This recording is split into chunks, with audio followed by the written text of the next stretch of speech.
Welcome everyone. I'll try that again. Welcome everyone to the 2023 Old Dominion Endurance Organization webinar series.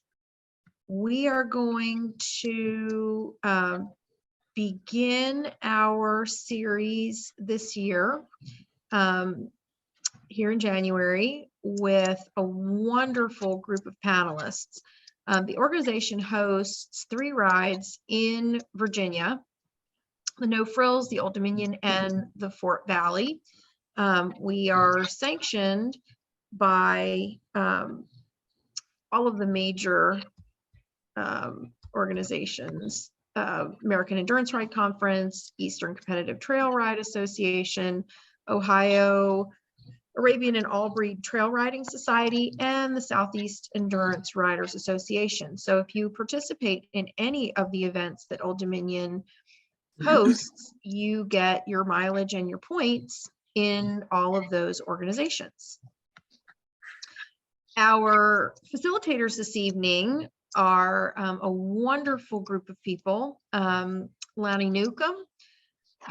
She's one of the vets that you will see regularly at the Old Dominion ride. She's also a competitor and just a font of information. Myself, Terry Carroll, I am, as of now, on the Old Dominion board and also a competitor. Diane Connolly, who manages 2 out of the 3 of our events. Sonia, I never get your last name correct, so I'm really sorry. I'm just going to leave you as Sonia, who is a competitor and has been absorbing information like crazy, and is now sharing everything that she's learned with everyone that participates in our events. We also have 2 guest speakers tonight. Bob Walsh is a longtime Old Dominion board member. He's got numerous competition miles and many, many hours of volunteerism. And Dave Franklin, who is also an Old Dominion board member and a newer to endurance competitor. Bios for all of us are included here in the PowerPoint. I figure you all can read for yourselves rather than me reading that to you. Diane is going to take the first slide in our, I'm sorry, I skipped right over Diane. But I think we've got it covered. Diane, did I miss anything in talking about the Old Dominion rides?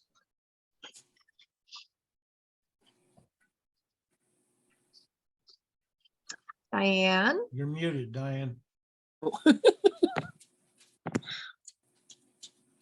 No, yes, I do. I was just going to talk about the April ride being in Star Tannery, the June ride being in Bryce or Orkney Springs, and that's, you know, our traditional 100-mile ride, and that our October ride is in Fort Valley. So attending all 3 rides, you get a different view of the trails, and a Fort Valley ride is on a whole different network of trails. So you get a variety when you come to our rides.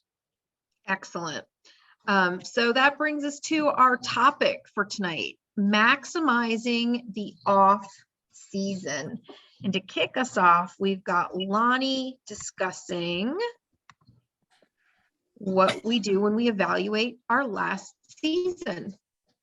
So I think that this this sentence she put up is, let's make better mistakes next time. I think that is so true, because it doesn't matter how long you do this and how many times. I've been doing this for almost 5 decades. I'm that old. And I make mistakes. Sometimes I make the same mistakes each time, and sometimes I make new mistakes, and sometimes I cycle them through. So they're sort of retro, but I keep bringing them back out. And you have to remember what your goals are. You're not just riding for completion. You're not just coming to, the whole point of this is not to just go to a ride, do it, and come home. It's to have fun. It's to have a good time. It's to want to come back. It's to have your horse want to come back. It's to have your horse think this is the greatest thing since sliced bread, because it gets to eat all this food that it normally doesn't get to eat. And it's social, it's friendships. And so you want to figure out what issues did you have that could be improved on to make this whole process better. I mean, it's the whole concept is we want to try to reduce your stress level. If you find that driving to rides is stressful, then you need to say, okay, it's not just I have to get there no matter what. I want to complete the ride and then come home. If you find that driving to rides is stressful, then we want to fix that. We want to say, okay, what is stressful about it? What makes it so hard? If you find that controlling your horse is stressful, if you find that being able to stop, being able to start, being able to ride in a group is hard, then we need to figure out how not to keep doing that. Don't keep doing the same thing over and over and over. Are you getting completions, or are you having some pulls? You always learn more from your pulls than you do from your completions. And so what do we need to learn from the pulls so we can get better and not have that keep happening? Are you having soundness issues? Do you complete the ride, but you're always a grade 1 on the left front? Or are you having muscle cramps, or is there something happening that you're doing? This is the time to try to straighten it out, to say, I've got a couple months here to work on my shoeing, to say, yeah, I was having trouble with losing shoes last year, or I was having trouble with bruising, or his feet were sore, or his coffin joints were sore, or my riding isn't perfect. So this is a time to look back and say, what did I do last year that I want to improve on, so it makes the whole experience much more fun for everybody around me, so I'm not whining all the time, and for my horse, so he's not having to listen to me whine. But that's what we sort of want to do, is figure out how to change your mistakes, how to improve the ones that you made, and learn how to make new mistakes and make those better too. Awesome. So once you've figured out what last season looked like, it's time to look forward to the upcoming season. We here usually spend time copiously reviewing the ride calendar, which you can find on the AERC webpage, or on, if ECTRA is your thing, then you can look on their website and you can see what's going on around you or not around you. If your goal is to complete a ride in a completely different location than you've ever ridden before, then that's something you can select by looking at the calendar. And then we usually work backwards from whatever that goal is. We don't usually start by just plunking things onto the calendar, because then you're not approaching them with a plan. And anyone who has ever been around me or heard me speak before, I'm all about the planning. Making the notes and making the steps and how we're going to get from one place to the other. So we usually start out by selecting, this is my big thing that I want to do this year. And then we work backwards from that point. What do I need to do to condition? How am I going to train? How am I going to arrive there? Am I driving? Is it taking one day? Is it taking a week? Do I have someone to share the ride with? How am I going to camp? All of those things. Which rides am I going to use as preparation for that? Am I going to, sign up for official rides, or am I going to do everything as a workout separate from an official event? Then, because that's plan A, because that's in a perfect world with everything going exactly the way we think it should go, then I make plan B through Z, because weather changes how you condition, or what happens with your travel. Your job gets in the way on occasion. Horses being horses, they do stuff. They come in one day, a week before a ride with a leg hanging off, or, eyeballs doing weird things. So you have to make a plan for, if this, then what do we do? And part of the planning process is not just about the riding. We also look at what our volunteering opportunities are, because those are some of the most valuable things that we can put on our calendar. We learn so much every time we volunteer that I make a point of putting those things on the calendar alongside my competitive goals. so that you all can put some things on your calendar while you're soaking up all of the knowledge while the weather is cold and miserable. We will be presenting over the next couple of months. February will be our next webinar, and we are going to talk about all of the things that the Old Dominion organization offers, from educational experiences to volunteer options to competitive options. And we are going to break them all down and help you select which opportunities are the ones that you would want to participate in. Then in March, we are going to talk about packing like a pro, otherwise known as how to put 10 pounds of shit into a 5-pound bag. How to get from your house with as much stuff as you possibly would want to take to a ride site, and which things those ought to be.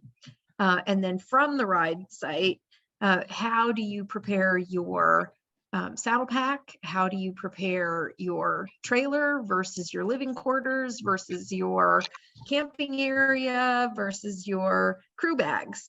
So we're going to give you all the skinny on that.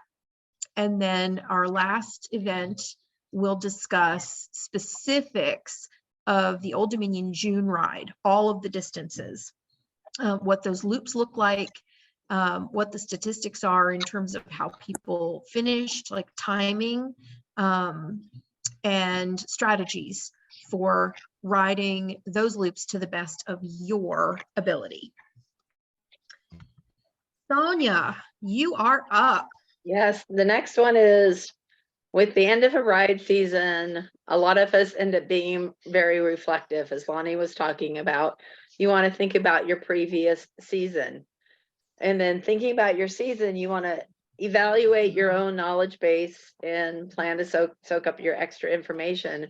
Meaning you want to think about what did you find what did you find was a challenge in the last season, and what can you do to improve it? What was a positive and that you want to continue?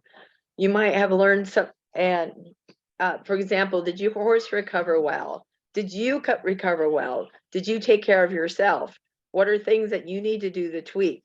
And that's where your knowledge base needs to increase, because then you can go and explore and talk to different people. There's also examine your own fitness level.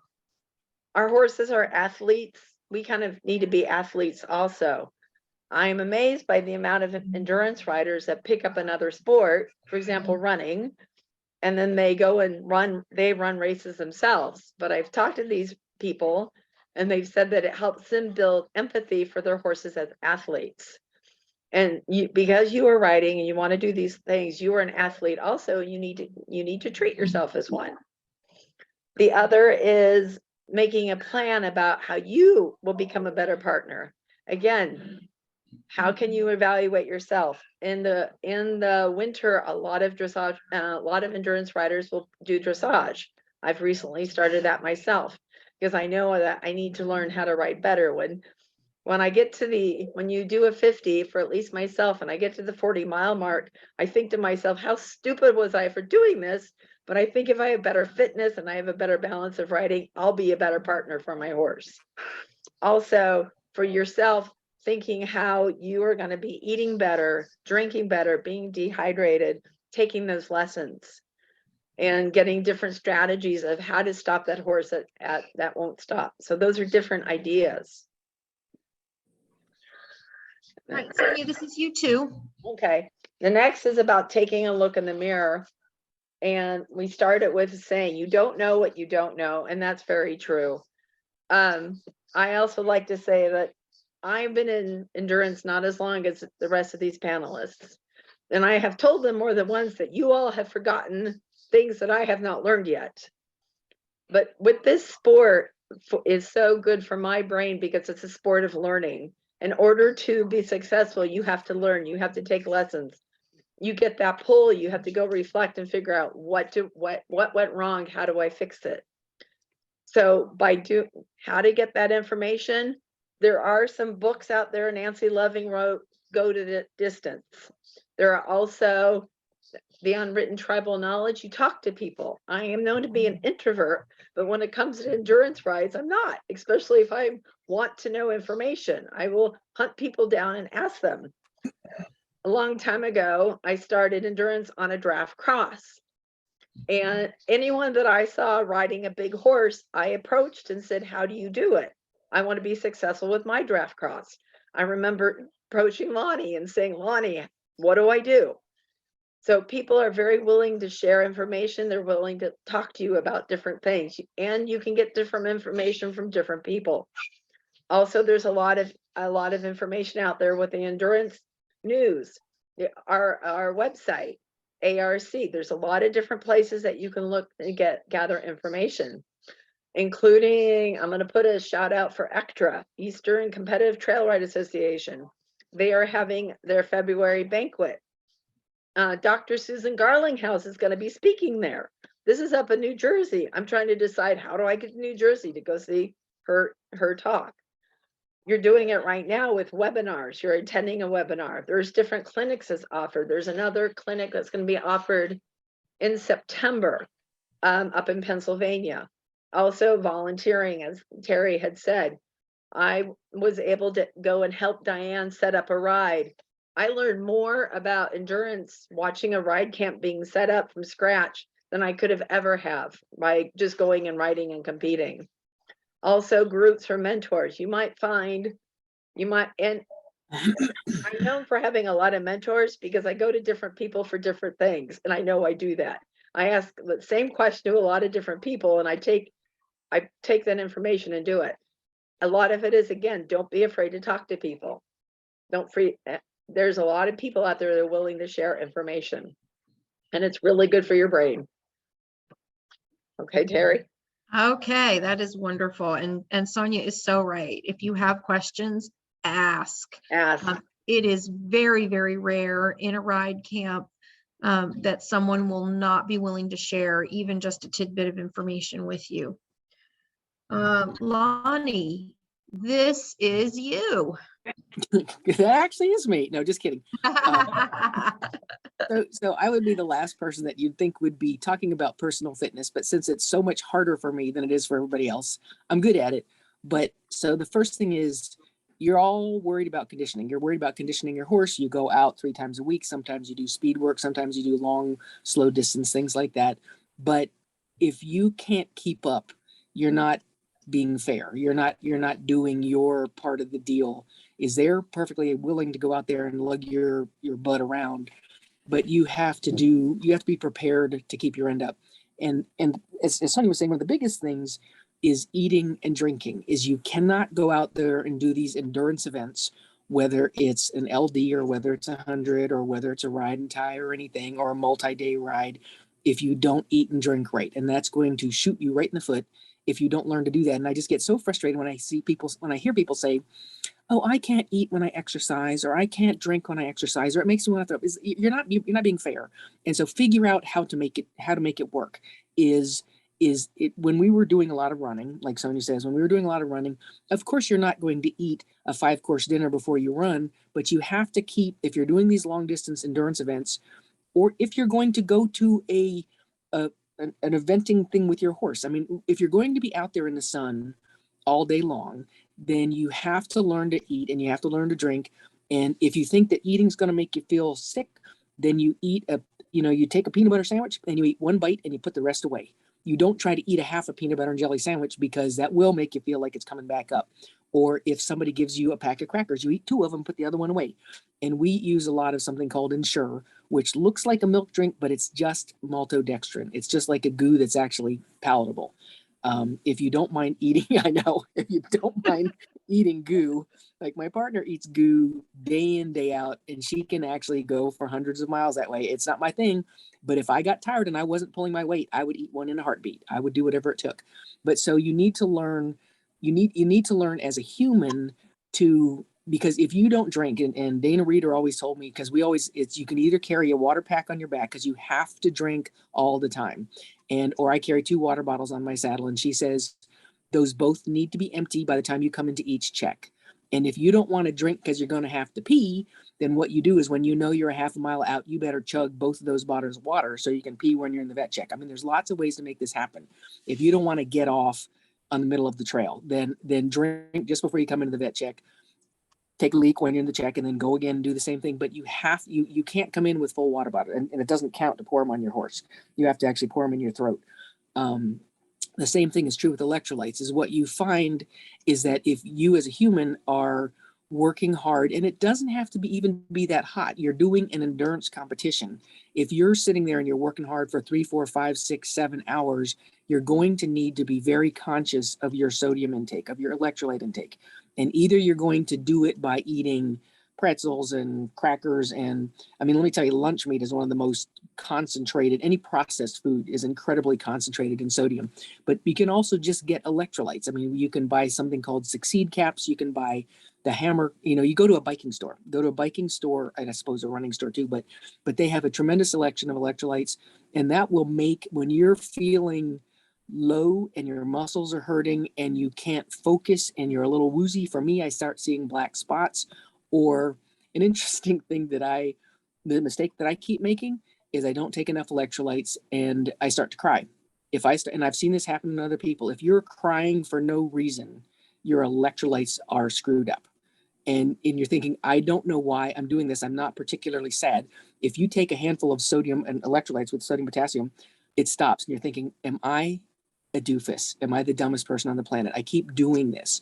So you need to learn as a human to say, I am trying to be an athlete. I am trying to be able to be strong for my horse. And because when you get dehydrated, you're not doing a good job. You're not making good decisions. We've had some, as a veterinarian, we've had some riders come in, and I can't repeat what they said, but stuff would come out of their mouth that was very, I suppose foul is one way to say it, but just absolutely bizarre strings of negative language that they didn't even know they were saying. Their blood sugar was so low and their electrolytes were so low. And if you laid them down and poured a Coke into them and give them some salt, they became normal again. So it happens to us all the time. You're not taking care of yourself. Is it fun? Or do you feel like, because if it's not fun, then figure out what you're doing wrong. Now, number one, the limited distance rides are great fun. I mean, they are so awesome because you're done by noon. And even though you suffer a little bit, and even though you're hot and tired and sweaty, you're done by noon, you're good. But if it's more like work, figure out what's going wrong. Is your horse too uncomfortable for you? I mean, we've had some fabulous horses who just had way too much bowing and we just didn't ride them. Or is it too much of a pile driver? Or is it dragging you around? Are you being dragged by the gums and you don't have control over the situation and you're tired and you're fatigued and your arms are burning? I mean, what's going wrong that you have time to change? And for instance, I mean, so we started 2 new horses this spring. We got one in February and one in May, and we're still riding in the back because it is critical to me that they ride with me. They don't ride with the group. So if I made the mistake once and I let him start with the group and it was not pretty, and he dragged me around by the gums for the first loop, and I'm freaking out the whole time because I'm thinking he's not saving his energy and I'm not saving my energy, and I'm tired and I'm fighting him and this isn't good. So we went right back to starting in the back and riding our own ride. And it was really fun. And it was really fun because the last 250s we finished way in the dark. And I had more fun riding this new guy in the dark than I have probably all year long plodding through the trail. I mean, it was just something new and different. But so for yourself, make sure your clothing works so it doesn't rub. We're all really obsessed about not getting chafing and not getting rubs. And this is the time to do it. If you've lost weight and you need to change your clothing, order some new clothing over the winter so you don't get rubs where the sun don't shine. If what Sonia was saying about taking lessons is super important. So we were just at the South Mountain ride, and Tara Wyatt is down there, and she's this super neat lady from the Southeast. And she says, I've just started taking dressage lessons, and she's been riding for a million years. And she's really good at it. She says, I've just started taking dressage lessons. I've had 3 lessons so far, and I couldn't believe the difference it made in my horse going through the trees today. I was able to be more balanced and steering better and things like that. So she felt stronger and more in control. And this is somebody who's brilliant at what she does, but and you don't have to be good at dressage lessons. You just have to admit that you need to do something besides just go in a straight line down the trail. hauling on their mouth, is you need to learn to ride a little bit better. And the whole thing, so in order to feel good before the ride and during the ride and after ride, is it really so you need yourself to be conditioned. And whether it is, as Sonia was saying, whether it is starting up hiking or doing other sports, you need yourself to be conditioned and be able to you've looked at the ride before you go, and you know that it's hilly, or you know that it's sandy, or you know that it's going to be muddy or whatever. You need to be rested. You don't want to stay up and party too late the night before. You need to be rested. But the key is you need to be hydrated. Is just like with your horses, you need to start the ride having drunk a lot of fluids, and it doesn't matter whether it's Gatorade or water or whatever it is that you like, but you really need to start hydrated, because if you start dehydrated, just like your horse, it's not going to work out. So you're just as, if not more important, because if you fizzle out, your horse has no chance at all. You also need to be prepared on any ride to hike. You need to be prepared if things go south. And there are going to be times when you're saying, I don't know what went wrong. He's not having a good time, or he stopped eating, or again, one time we were crewing on the Old Dominion for a guy who's done 1,000,000 and at the 46-mile point, his horse wouldn't eat, and his horse recovered and the numbers were okay, but the horse was sort of hanging there, not eating. And he says, what do I do? And I said, you need to get off, unfortunately, because if you get on and you keep riding the way you have been, things are going to collapse. Things are not going to go well. But I've never had a horse not recover if you got on your own two little feet and you walk for, say, an hour. And I said, if you walk for 15 minutes, that doesn't count. But if you walk for an hour and the horse is limited to your speed, then they will perk up and they'll start looking for grass to eat, and they'll start scratching and wiggling and feeling more alive. So you need to make sure that what you have on your feet is good walking footwear, and be prepared to do that. Be prepared to walk up a hill or down a hill or whatever, because that can a lot of times salvage a situation that has gone south and keep it from getting any worse. And you'll be amazed at how the horses perk up and say, okay, I can go on. I've had a rest. I've followed behind you. You're pathetic. Get on. This is terrible. We're not getting anywhere. Get on. And that can salvage the entire ride if you're fit enough. You don't have to run. You don't have to drag. You don't do anything. But you have to, if you're fit enough to say, I'm going to walk for a while. It's not that, oh, I can't walk, or my knees are bad, or I can't go uphill, or it's too hot. Don't do that. You're asking him to do it. You can do it too. But if you're prepared to walk yourself, you can a lot of times salvage the entire day and get back in the game and have a good ride. True story. All right, Lonnie, you were also going to talk about more on being a better partner. So the thing that you have to do, as Sonia was saying, is you have to think, because it's the two of you, but you're the one that's driving the bus. You're the one that brought him here and as asking him to do this. So you want to say, what do I need to do? I need to hear you. And again, like Sonia was saying, is if you're involved in any other athletic or endurance events, that makes you super understanding of what they're going through. But you have to figure out, you have to understand, again, don't forget your goal. Your goal is not to win. Your goal is not, and later on, yes, but your goal is not to say, I want to start at the beginning and he just won't listen to me, or I can't control him. I just have to let him go. If I let him go for 30 miles and he finally settles down, then, no. You're supposed to be the brains of the operation. So the point of this sport is to not start at the start line and to get to the finish line and put a check mark on the bulletin board. Is you need to say, I need to learn as much as possible so I can have this horse still wanting to do this for me 10 years later, or even 20 years later, and look in fabulous condition and maintain his weight and eat and drink and have a good time. And so racing is fine once you get the basics down. Once he listens to you at the start, at the middle, at the end. The key for all these horses is eating, is they have to eat. And it's been proven now that we didn't know this 30 years ago, but we sure know this now, is it's been proven that 100% of endurance horses have ulcers, have stomach ulcers. And it's because their stomachs are empty for such long periods of the day. So you need to, don't ignore that. If you have one of these horses who comes in the vet check and sort of picks at the food or hangs around or looks at the food or won't touch it, you need to change this. This is very changeable, and you can email me later, or you can email your veterinarian or email anybody. This is very fixable, but it will be a very limiting thing for you if you don't address the fact that the horse has to eat and has to drink And he can't do that if his stomach doesn't feel good.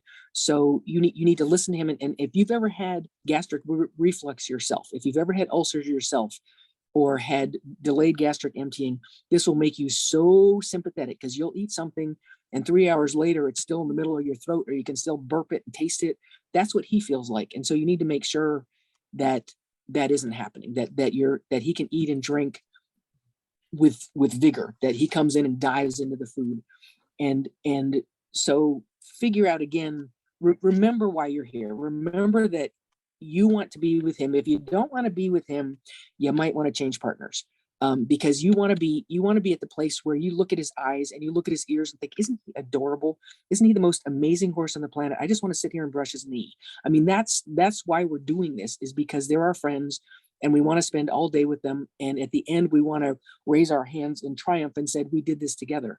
But so in order to do that with this sport, is you need to know the rules. And AERC, when you join AERC, they send you this little mini rule book, which is very easy. And that you can't just read it once, because it doesn't apply to you. All the pieces don't apply to you. So you have to read it every year, because they change some of the rules year by year. And they do send you, AERC is brilliant about sending you an email if some rules have changed, and they go through the old rules and the new rules. But the reason you need to know the rules is it will reduce your stress. You won't show up at a ride and say, I don't know what to do, or you won't be on the ride and come into a check and say, I don't know what to do. Or it's the more you know, the more relaxed you are, the more prepared you are. And so you're the better you are able to take care of your horse. Because again, understanding how to navigate an event. If you're riding on the trail and you understand, because you've volunteered, and this is something that is key, or come to some of the you've always got to come to the pre-ride briefings.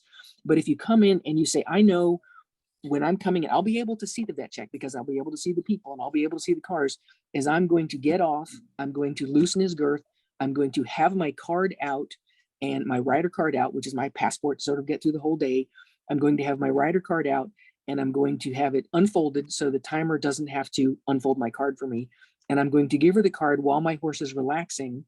You know this, you're comfortable with this. And then you're going to go straight from there, because you figured out how the event works. You're going to go straight from there to your crew area, go straight from there to the pulse, and straight from there to the vet. And because you are competent and you know how the event operates, your horse will be through this first step of the check in about 6 minutes or 7 minutes. And so they've got the whole rest of the time to eat. You're giving them the gift of your intelligence, that they have the rest of the time to eat, scratch, get a saddle pad change, look under their boots, make sure everything's fine. But if you don't, you're going to stand there and say, now what do? I don't know how to take a pulse. That just makes me want to beat my head on the rock, because if you don't know how to take a pulse, you're penalizing your horse. So what happens is you come into the check, and they're all called they are what's called a gait into a hold. And the gait is not a physical gait. It's a pulse of a certain number, which is almost always 64. So once your horse's pulse comes down to 64, then you can start your hold in the vet check. If you don't know how to take your horse's pulse, and you can either use one of those newfangled electronic things, which is very slow and very non-specific, or you can learn to use it. And any one of us can teach you how to use a stethoscope in about 30 seconds. You can get them for $6.99 at Walgreens, and that will speed your process during the first part of the vet check. That's something you need to do this winter, is you need to go out and get 5 cheap stethoscopes, because you're going to lose some, you're going to put them in different trucks. But if you get 5, and you're going to also always leave them at your finish line in a bucket that says finish line. So, but go out in this winter and buy 5 cheap stethoscopes and scatter them around. And any one of us can teach you how to take a heart rate. It's so simple. So then that way, when you come in, you've handed the timer your card, and you go straight to your thing, you take your pulse, and you're good. You're ready to go. Or you say, no, he's actually still at 72, but you don't have to say, I don't know what to do. I don't know when he's going to be ready. This way you can maximize his rest time by saying, he's at 56, I'm going in. And so that's something you absolutely need to learn. If you haven't done it yet this winter, you must get a stethoscope. And when you come to where, and number one, learn how to do it on yourself, then learn how to do it on your dog. And then I can tell you on an email where to listen on a horse, and you'll say, oh my gosh, that's so easy. And once you can do that, that will again help you navigate the event by saying, I know where to go. I know where I'm going, what I'm doing, what I need to do to make him have the best experience possible, because I'm not wasting his time by me not being prepared. So by knowing how he can hydrate more, he can drink more, and you're more prepared. The other thing, like we just, again, went to the South Mountain Ride in Western North Carolina, and most of the rides don't do this, but they emailed us the maps, and they made a big point of this. They emailed us, and this was huge for me because I was riding a green horse and I knew I was going to need every minute of this ride, every second of this ride. So they emailed us this maps, and then they emailed us a YouTube briefing of the trail. And she described, and this was critical because I figured if she took the time, if the trail master took time to do this, and I think Foxcatcher might do this, there's a couple other places that do before the ride, they will give you the maps and give you a trail briefing. But if she took the time to do this, I had better take the time to memorize that. And so whether or not you carry the map with you, you want to say, oh yes, I know when I get to this turn, she said I needed to go through a gate and make a sharp left. I know I'm at the 10-mile point. Because again, I knew I was going to be pushing the time limit the entire way. So know what the map is like, know where the hills are, know where the water is, because I can tell him, you better drink here, and I'm going to stand at this water tank until you do drink, because it's another 10 miles till we get to water. I saw it on the map. It's 10 miles till we get to water. So if they give you maps or pre-ride information that you can study it and learn it, because then you're going to help your horse, because you're going to say, I need to move here, because I can see from the wiggles on this map and from the altitude changes that this section is going to be really hard and really slow. So if they bother to give you a map and a YouTube, you better look at it. You'll know when you have to put your lights on. You'll know when you need to make sure you have lights on your horse, because it's going to turn dark on you. So if you want to know what your horse has, so now that you've looked at this trail or you've talked to people who do this trail before, is one of the things you need to know your horse has is equipment.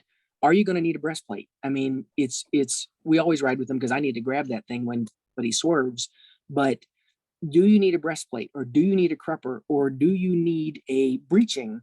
Do you need pads? Make sure that you don't get there and say, I wish I had padded. I wish I had put pads on my horse because I feel really bad. The dumb thing is we all go to the Carolina ride, and every time we come back, we think I should have padded for that ride. This is supposed to be a sand ride.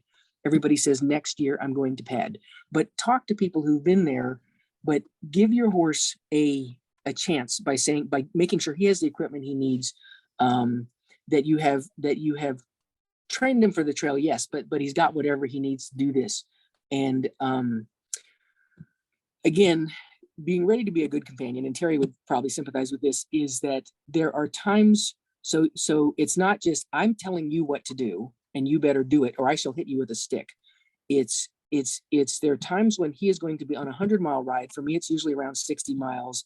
His horse starts saying, is this for real? Why are we doing this? And that's the time where you are prepared to either sing or to be obnoxiously cheery and keep telling him how amazing he is. We are on the downhill slope, and you say this with a very cheery note in your voice. And you say, this is so amazing because in 10 miles, we're only going to have 30 miles to go. And you just keep them uplifted, because if you get dismal and you get whiny, I mean, it's something if you're throwing up off the side. I mean, that's legit, but still pretend to be having a good time. And so being a good companion means that you're supposed to be the brains of the operation. He's doing all the work, and you're supposed to say, okay, we're going to rest on this section because it's a long downhill. I don't want to beat up your front end. So we shall be careful here, and I will take care of you. And when you feel very low, then I will pick you up, and I will be I will be annoyingly chirpy so you will stay with me until you pick back up. That's my story. Yeah, you are so right, Lonnie, because no matter what the distance is that you're doing, because if you start out doing limited distance rides, your lows are going to be at a different place than they will be when you are ready to do 50s. And your lows on a 50 will be in a different place when you're ready to do hundreds. But regardless, you and your horse will hit a low at a different time. So it's kind of like for anybody that has children or, gives care to other animals. When you are low, you have to suck it up. When they are low, you have to be there to be their cheerleader. So it works really well to be able to have reserves in your tank or figure out whatever little song they like you to sing to them, or whatever that might be, to get them through their low spot. And this is just for humor, folks. We are nothing if not willing to laugh at ourselves. You can't take this all seriously, but this is that moment when, you know, you have the opportunity to look at yourself in the mirror and decide, are you really as good as you think you are? Or perhaps life has turned you into a busted can of biscuits. And whether that's your physical status, your mental status, you know, where you are with your training, all of it. Just, you know, be prepared to take a good look, laugh at where you were, and make a plan for where you're going. And I'd like to interject on this, and that is that in the off season, or after you've had an injury, or after your horse has had an injury, many of you know I'm coming back off a shoulder replacement, and I could just be sitting around and dealing with just the shoulder. But instead, I set a goal for myself to be in better shape the first time I get back on my horse than I was before I had the shoulder surgery. So as some of these people on the panel know, because they've come and helped me walk, you know, right after surgery, we just walked a half a mile and back. Then we walked to the next driveway. Then we walked to the next driveway. And now we're all the way to Mountain Road, which is a mile and a half from my house. So it's a 3-mile round trip every single day. And now the goal is to do it faster and faster. But on top of that, you know, you have the winter, you get down. Are you going to be a couch potato? Or are you going to find ways to stay fit, or actually, like that slide before, improve your fitness? And I've actually, I don't know if you can see my frame or not, but I've actually taken up a couple of new things, chair yogurt, because initially right after surgery, it was really hard to get down on the ground to do yoga. And I hate the word that the word seniors on here, but actually take exercises. And it's amazing. There's 2 different days of workouts that is cardio, and you are panting at the end of it. Really started both of those because of it being so hard to get up and down off the floor with an immobile arm. But my point being is, whether you're injured or whether it's just the winter, you can set a goal for yourself in the off season to actually be better physically fit for your horse when you start back into the season. Like I said, my goal is to be more physically fit, especially in my core, when I get back on my horse, hopefully April 1st. And now we'll go on to my slide. Just wanted to add that in there. There's many, many ways to stay fit. Yes, there are. And the point is that you are attempting to be better tomorrow than you were today. For my partner and my horse. There, yep. Okay.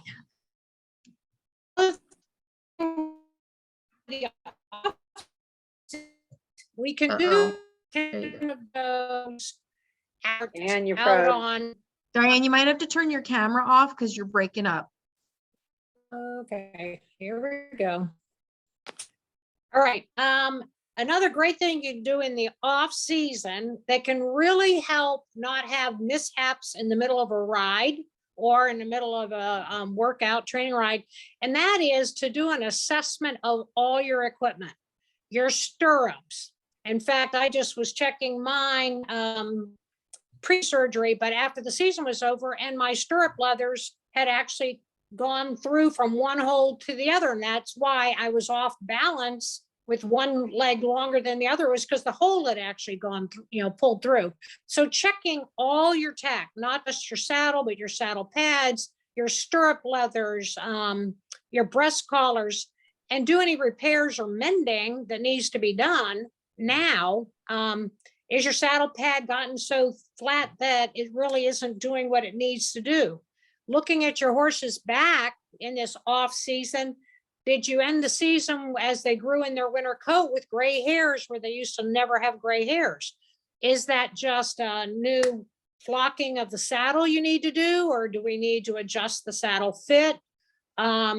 Is it your saddle pad that it needs to be washed and fluffed back up, or maybe you need a new saddle pad? Girths are another. Did you have issues with girth rubs? Check your girths. Has it got a lot of salt buildup on them? Do you need to wash them or maybe try a different style girth? Now's the time to make all those repairs and in your tack. And again, you're talking your breast collars, your easy boots. If you've had that easy boot in your saddlebag for 3 years, pull it out and make sure it hasn't started dry rotting. Make sure it still fits your horse. Your horse's feet change shapes as they grow or as they're competing, or if they have shoes on for extended periods of time, have their feet, change shape based on, their shoeing. Do you need a different size easy boot? And then go through all that tack, and you have stuff you haven't used in 2 or 3 years. You have a new horse and there's a whole set of tack that doesn't fit that horse and you don't have any horse for it. Consider donating it to the Old Dominion store. Or some things, like your saddle pads can be donated to a shelter for a blanket, for a bed for a dog in a shelter. But if it's a usable saddle pad, but it doesn't work now for the horse you're riding, consider donating it to the Old Dominion store. And then look at your stuff, and is there things that you need to buy to be ready for next season? Is there tack that you're missing that you had to, like a running martingale that you kept borrowing from a friend? You need to order that during the off season so you have it and you're ready for the season when it starts back up. That's perfect. And as you'll see that my pictures, I'm all about using child labor to get all of the tack and equipment cleaned and sorted. Teaches the kids all about the equipment that they're using, and it helps get the work done. All right, Sonia, do you want to talk about taking stock of our camping stuff? Yes. I think a lot of people will get into the sport and not realize that camping is a big part of competing. And having this go smoothly is key. And for reflecting on the year, you want to think about what happened when you arrive, what's the best way to set up camp. And then when you're going through your stuff, taking stock of your camping stuff, it's the same thing with the tack. You want to reorganize it and check it out, evaluate you have.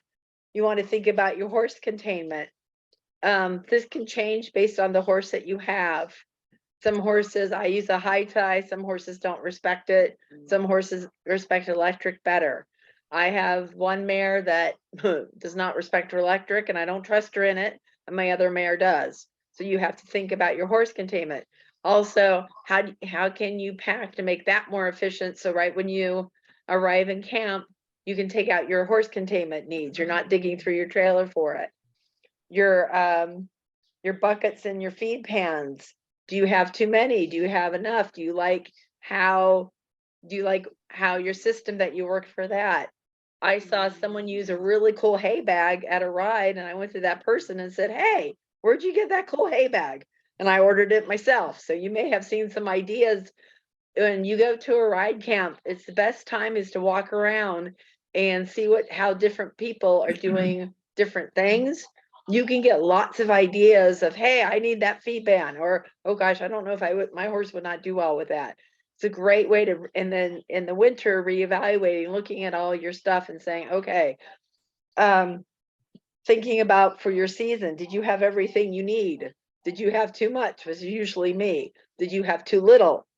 How can you be streamlined and more efficient? Again, as Terry's talking about thinking and packing and thinking ahead and packing.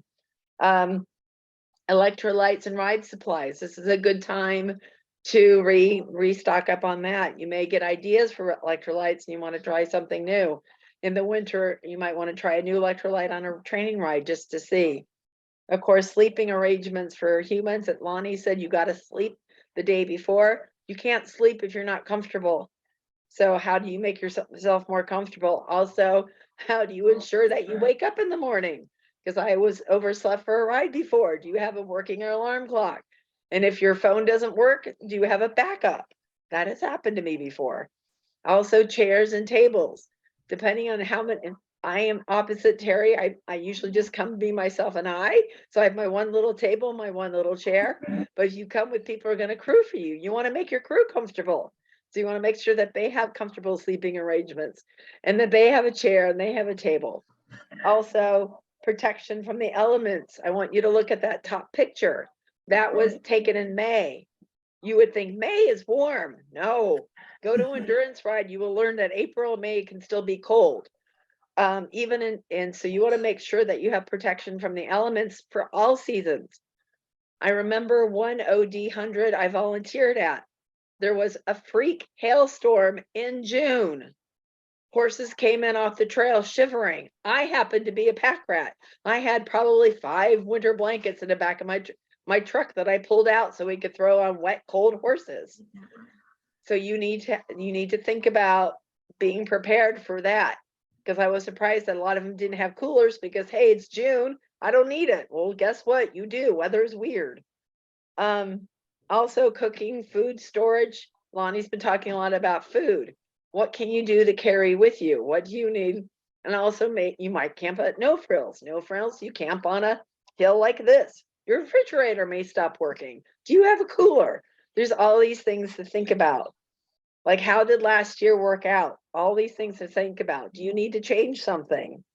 Do you need things that need repaired or replaced? So a lot of that's just thinking about how did your camping go? What do you want to improve? All right, there we go. That is true. There's so many things to think about. And once you leave home, you're pretty much out there without it. So if you didn't bring it, you won't have it. Yep. All right, next up, we have our guest panelists, Bob Walsh and Dave Franklin, who are going to talk about our vehicles and what we can do with them. I'm working on it. Hold on, guys. We're trying to get our technical stuff here. You guys might need to use my, yep. Here we go. I'm going to let them use my volume. We're sitting in the same room. All right, you jump in the truck to hook up the trailer and the battery's dead. Is it dead because you accidentally left the lights on, or because the battery's, let's say 8 years old and you've ignored its last 6 months of crying out for help? You're halfway to a ride and then a trailer tire blows out. Some of these things can't be avoided. Much of the time they can be. We all know that the trucks and trailers need periodic maintenance, and we all, including myself, have just ignored that at some point along the way. With pilots, they have a pre-flight check every time they're required to do before the plane takes off. That's something you can do for yourself. Make a list of things if you need to. Keep it in your head. Tire pressure, fluid levels, that kind of thing can really make a difference in the long run. One of the key things that should be at the top of that list is the tire pressure. The number one cause of tires dying on you is underinflation, especially at highway speeds. The more underinflated it is, the more heat builds up, and heat is the killer. Keep an eye on the tire. All the tires have the tire pressure information on the tire itself. Get familiar with it and just keep up with it. While you're checking pressure, look at the tires and make sure there's no weird wear. Inside's worn down to the belts, that kind of thing can definitely help out. Go ahead, you're next. Brakes and bearings. Bearings keeps your trailer tires from going around. Brakes stops your tires from going around. I'm going to relate to you a story that happened to me on the way back from a ride in Pennsylvania. Had a 2-horse bumper pull at the time. Pulled in to get some gas. I had my son-in-law with me. He went back to check on the horse. I'm pumping the gas. He comes around and says, "We have a problem." And I said, "What's that?" He said, "We're missing a tire." Oh, really? So I go around the other side, and sure enough, tire is gone. not only the tire is gone, but the brake drum went with it. The rear bearing in that particular setup burned, failed, burned the spindle right off, and I had nothing. Very, very important to have your bearings checked at least every other year. Without them, that's what keeps that part of the mechanism going. Your brakes are pretty obvious. Without brakes, you're not going to stop. Have your brakes checked and make sure they're in good working order. You can either do bearings and brakes yourself or have it done by a professional. Either way, two very important items for your trailer.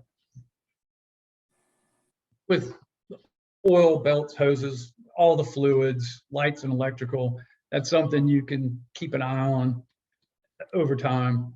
Just make it a mental note to look at it when you're out there. When you hook up the trailer, of course, make sure all the lights are working.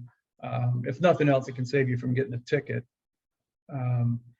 Belts, hoses, take a look at them, make sure they're not about to shred or come apart. Check again, check the oil level, the fluid levels. All those things can definitely make your ride a lot nicer. Trailer hitch. Obviously, that's pretty important because if that's not working, your trailer is not going to be behind you. Make sure you check it for wear and tear. Make sure that your breakaway chains are in good working order and that everything is not showing any signs of wear. Trailer stall floor, again, very, very important. Newer trailers now are coming with what's called lumbar floors, which are wooden floors, which are treated with rubber. Other trailers have wooden floors, whether you have mats or not.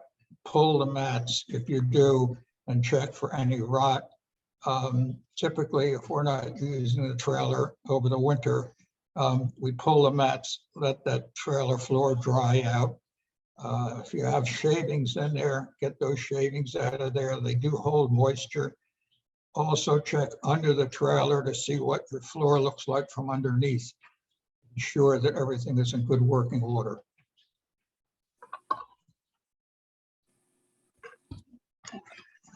I want to say a couple more things about trailers. Sure.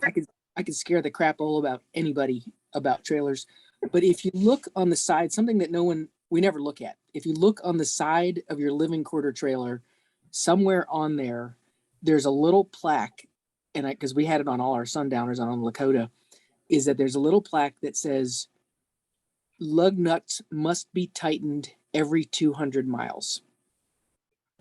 Did you know that that's on the side of your trailer?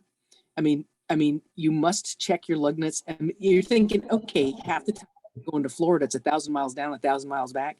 We might not check our lug nuts for a year or whatever. So I'm not saying that we're all going to rush out there and do that, but you are supposed to be checking these things.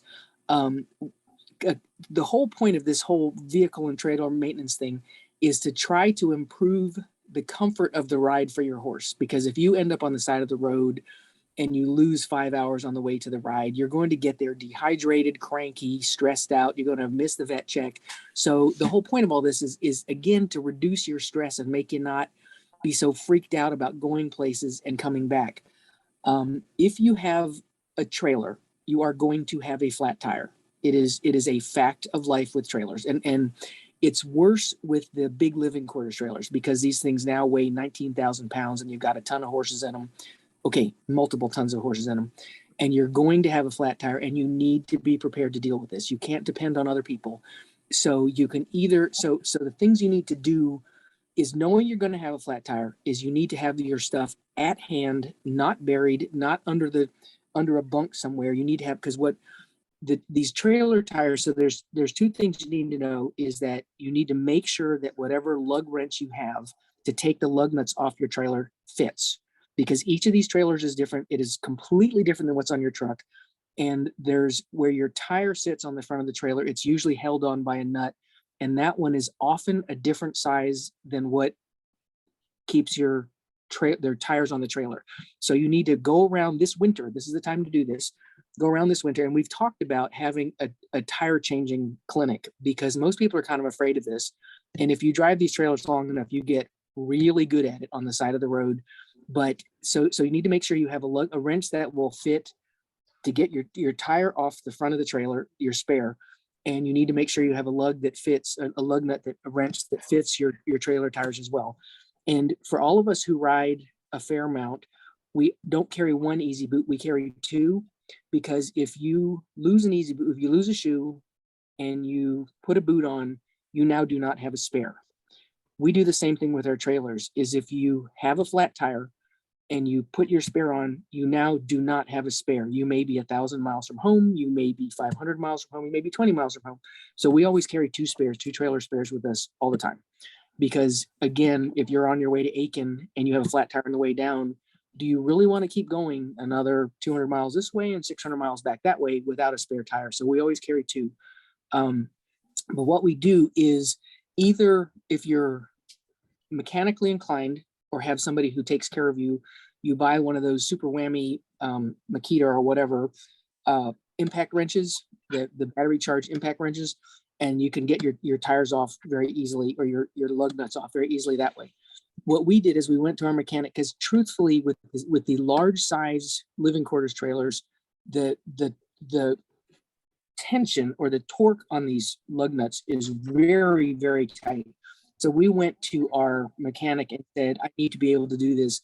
Get me, and we went to Snap-on, because you can't lose with Snap-on, but we got a Snap-on breaker bar that's probably 3 feet long. And we made sure all it has to have on it is the lug nut that takes your tires off. So we have it. So anybody, even tiny little Terry there, could pop these lug nuts off really quick if you have a 3 foot long breaker bar. And that thing sits inside the trailer door, up against the front of the trailer door. It's not buried somewhere. Is if I go to my trailer, I open the door and I reach my fingers over the ledge, it's right there.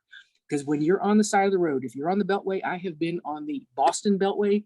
I have been on the side of I-84 in New York City. So you need to be able to get to this stuff really fast. You need to know where your jack is. If you're on your trailer, you have something called a Jiffy Jack that you just drive your trailer up on.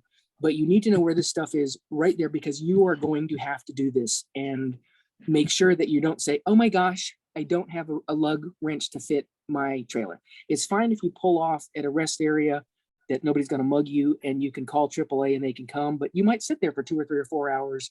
And the one time we had AAA come, thank you so much. They drove away. We realized they'd put our tire on inside out on the trailer.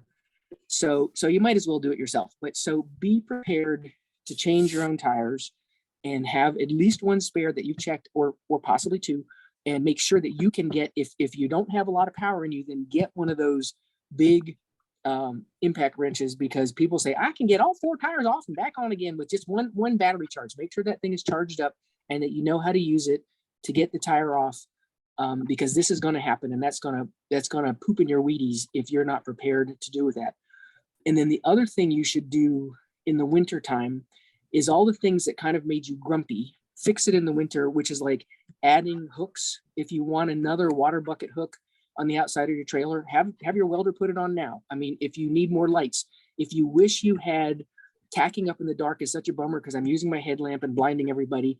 Now with these LED lights, you can put super whammy LED lights on the side of your trailer that won't drain your battery because they use so little power. So this is the time in the winter to say, oh yeah, I wished I had this, or I wished I had a water tank. You know, this is the time to get a water tank, figure out where you're going to put it, because you didn't have time during the season. But this is the time to do that, and you'll be so excited if you do all your improvements now. One of the things we had to do is one of our new horses just started scrambling. He started scrambling really bad in the trailer. So we just took out all the dividers and replaced them with poles. But we're not doing that. We're not making him scramble for 8 hours back from a ride. So you can fix anything if you just take the time to do it. So change things so they're happy, they're relaxed, they're comfortable, and they're hydrated, because your trailer is a comfortable place for them to be. Lonnie, I'm going to add, Terry, one thing about tires, because I'm very intimately involved with the flat tire. I had one on Monday. Also check on your age of your tires too. There's a lot of people out there driving on really old tires, and the problem with the tires is the tread maybe still good, but the body of the trailer has dry rot. So on the trailer, you can actually see the age of your tires, and you may need to replace your tires even though you have tread. That's one thing I've learned. Yep. True story. Check the air pressure in your spare. Oh, Yes. Yep. yes. All good points. Can you tell we've all done a few miles, and these suggestions are coming from a place of I've been there Experience. before. All right, Lonnie, do you want to talk to us about what we can do about our veterinary needs in the off Sure, season? sure. So the main thing about the veterinary needs is, again, what didn't go well last year is, yes, of course, you're going to get your vaccines. I mean, yeah, and ideally you wouldn't wait, because we actually vaccinate our horses in January, because if I'm going to be competing, I don't want that if you as a human get a flu vaccine or you get a tetanus booster, you might feel pukey for a week. I mean, you might throw up for a week. You never know. So sometimes the horses feel the same way. They'll either run a little bit of a fever, or they'll be stiff, or they'll be whiny, or they'll just feel barfy. So get your vaccines away. Don't do it. Oh my God. Somebody came to Fort Valley one time, and the treatment vet came over sort of all a Twitter, because they thought the horse, and I can't remember, they thought the horse was neurologic and had a heart murmur, and they were afraid it was going to keel over. This was at the pre-ride check, and they didn't know how to approach this horse. And the bottom line was, the horse had gotten a rhino flu vaccine in its neck about 2 days before, and its neck was stiff and sore and swollen. And I'm thinking this whole thing was preventable.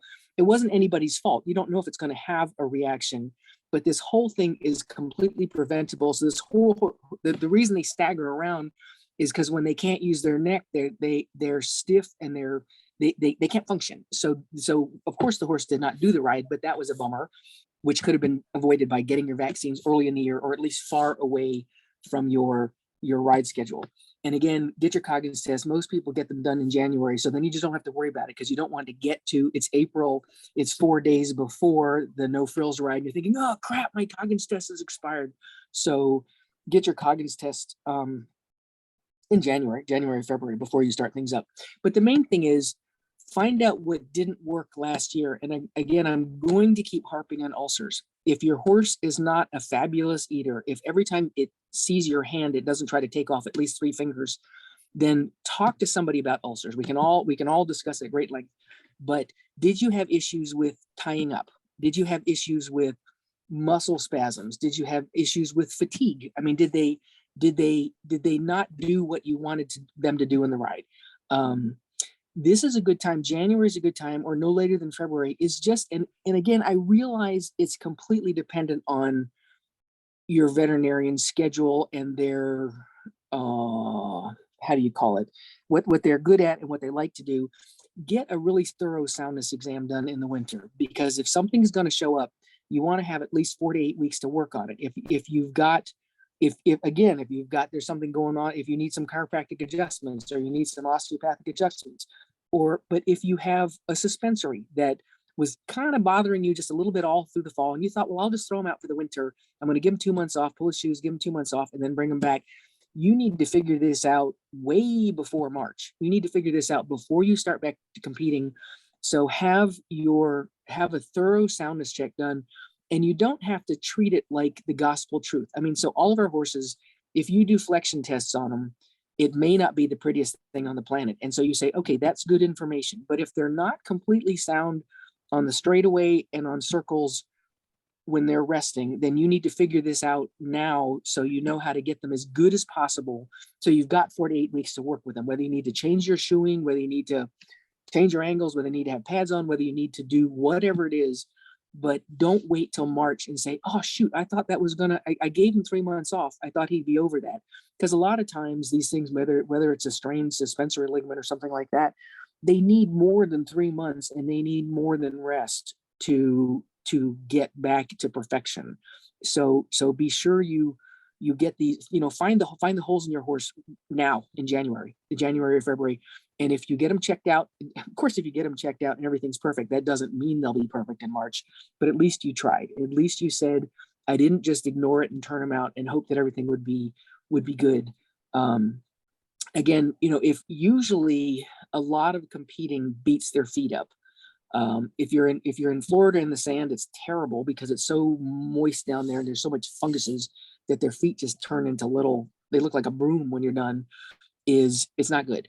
So again, or if you're doing a whole lot of rocks, by the time you finish 100 miles in rocks, your feet are pretty nubby. They're pretty chopped up. So you need to evaluate them now and find out, number one, get the pads off of them, make sure they've got as much air as possible, but find out, do I need to change the sewing? Do I need to, because right now we've got a couple horses who won't be competing for at least 2 or 3 months. So we are totally changing their shoes. We're giving them a lot more heel. We're not shoeing them so short because they're not going to be out in the rocks. They're just going to be going around the show ring or doing something. So their feet can grow out and relax and expand a little bit instead of being so tightly managed. But get a preseason checkup with your feed evaluation. And again, we all know that forage is the basis of your diet. So our horses, of all the horses on the planet, don't need grain or need very little grain. Our horses need a lot of grass and our endurance horses, they need to travel on hay and hay cubes and grass and forage and all kinds of things. And it's been proven that they do really well on fat feeds. And I've found that, we've all fed rice bran, you can feed vegetable oil, that's all fine. But this is the time to do it is if you say he won't touch that, this is the time to do it. If you want him to eat something, this is the time. And I'm having fun out in my field right now. There's a supplement called Platinum Performance, and it is a fabulous supplement. The company is brilliant. The products they have are brilliant, but my horses, since they don't get grain, they don't find it very palatable. So I'm loving throwing the Platinum Performance on their feed out there because it's just messing with their Wheaties, but they're learning to eat it. It's been about 3 or 4 days now. And instead of going from bucket to bucket to bucket with their noses up in the air, they're finally just giving up and eating it. And so this is a time when if you want them to eat forage, you want them to eat a balancer pellet, you want them to eat a high fat feed. We love the Renew Gold, the Nutrina Renew Gold, because I've never had a horse refuse it. Is you want to teach them to eat their competition food now. I mean, of course, all of our horses will eat wet food. And if you say he won't touch wet food, this is the time to do it. Just keep giving it to him until he eats it. Is the surprising thing for us, because most of our horses live out, is you want to keep track of your vitamin E, is that horses burn through a ton of vitamin E. They get vitamin E from grass and from green forage and from alfalfa, things like that. And in the winter, there isn't any. In the winter, they're all either on dirt lots or they're on pastures that are sleeping. And so there's no vitamin E. And if we're testing these horses for vitamin E, their vitamin E is very low right now. So it does affect, we notice a huge difference in the wintertime if we're competing is if we supplement them with vitamin E. And that's an easy enough blood test to do. It's a very easy blood test to say, oh dear, I'm not keeping up, because I thought since he was on pasture, he'd be okay, but he's not. So your sort of your supplements, rather than just going through a whole lot of supplements, and everything works differently for somebody else. So there's no one right supplement, whether you're feeding a joint supplement or whatever it is. But this is the time, again, if you want him to eat something in the summer, teach him now when it doesn't matter. Get them to eat because I'm trying. Purina has just come out with that new Replenimash thing. I know it's another gimmick. It's a beet pulp, beet forage, whatever. But I like the way it stays grainy, because if you take your Equine Senior and add water to it, it turns into a paste, kind of like almond paste, and it's hard for them to get it out of the bucket. So I'm teaching them to eat the Replenimash, which is basically involves handing it to them and they scarf it down. But I figure if I want them to eat something in the summer that's got a lot of moisture in it, I want them to be trained to do it now, to just eat whatever I give them now, and not say, oh, he won't eat that or he won't touch that. Teach him now to do that. Perfect. Okay. One of the other things that we do in the off season is we get out and we do trail maintenance. And we're going to let Dave talk to us about doing trail maintenance. Most forests and parks where we ride, a lot of them have groups that do maintenance on the trails. One of the things you can do in the off season especially is get into one of these groups and volunteer, help them clean up the trails. We've done here, Doncaster Forest is where we usually ride for about the last, year. since we had a big snow, we have been re-cleaning the same trail several times because every time you turn around, something new has come down. It's good exercise, and it's just good stewardship all around. You can learn the trail systems that way. We have various groups that you can get involved with for that as well. You meet new people, especially in your like home area where you usually ride. And again, it's an opportunity. It's an opportunity to stay fit. You'd be surprised how much calories you can burn when you're cleaning trails for 2 or 3 hours at a clip. And the Old Dominion has several trail clearing weekends or days prior to each of our rides. And those will be posted on Facebook, on the ODEEO webpage. So be looking for that if you want to help and do some trail maintenance and learn the OD trails at the same time. Yes, and you can connect with people who are already involved in those trail systems. And when you're ready to start riding them, maybe have a riding buddy. All right, Sonia, would you like to talk about taking time off with purpose? We have been talking a lot about what can you do in the off season. One thing you can do in the off season is rest. And that's okay. That's okay for you and for the horse. Maybe you are working on your fitness, but the off season for me is also I look at it as a good time to rest. You think about the natural world and the way it's working. We're having longer nights and shorter days. And if you watch animals out there, they're resting more. Well, it's okay for us to do too. It's a good time to reflect, slow down, think about your season, think about the changes you want to do. You might want to start some stuff up, but you also just might want to do some reflection. What I've learned since being in the sport, my horses are on 24/7 turnout. They don't have stalls. They don't lose their fitness as fast as I do. And that's a wonderful thing because I know I can go take my mares out and they'll still be fit and ready to go off and do a ride with me. Also, you can actually, and that maybe we get a really bad winter and there's a lot of snow and everyone's stuck home or it's super, super cold. Well, when you get your season started up, you can use those rides, your actual competitions, to help build fitness. It all builds on each other. And it might be also, as Lonnie was saying, a time for shoes to come off. So it's a time really to step back and just think about letting your horse rest. And maybe your horse has been showing signs of being overworked a bit and it needs time to just they need a vacation too. And the winter's a great time to do it, our off season. In the winter, when I think about it, I start trying to do some training rides. But in the winter, I also think about it that I'm not always riding in a manner to improve my endurance or fitness for my horse or myself.